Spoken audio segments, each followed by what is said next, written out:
Our brains automatically connect the people, places, and things around us with the pleasure of the high.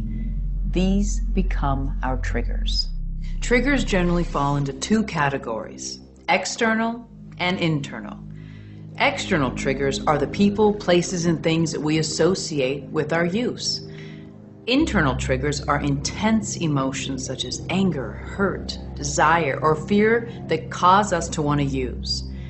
When we think about or come into contact with these triggers, our brains release dopamine, causing us to crave.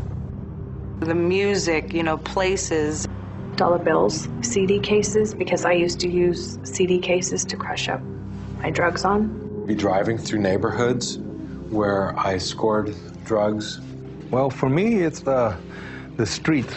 I have grown so accustomed to the streets and the lifestyle on the streets since a younger age, and I always thinking that I'm missing out something when I'm not out there. We know that a very potent external trigger is a certain freeway exit, a certain part of town, because you went there so many times to get the drug and use the drug. And now in recovery, sometimes you drive by and it feels like the car wants to drive off by itself, or you want to get off at that bus stop. You may not even have a reason to be there, but it's the lower brain, once again, that's trying to take you back to the circumstances where you're likely to relapse and fall, because the lower brain likes being in the driver's seat. I'm having a lot of problems with either my significant other or my parents.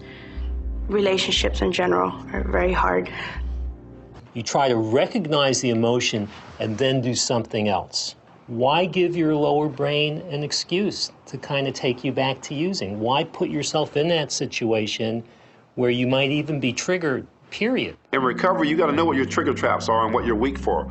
I know what I'm weak for. Identifying what your triggers are and then having a plan for avoiding the external triggers to the best of your ability, and with the emotional triggers to recognize the internal triggers so that we can take a different kind of action other than to use drugs. It works like this. First, we get triggered, which leads to a thought about using, which can turn into craving and drive us to use. We have to stop this trigger, thought, craving process right after the thought, before it becomes a craving and gets out of control. In treatment, we learn tools to accomplish this.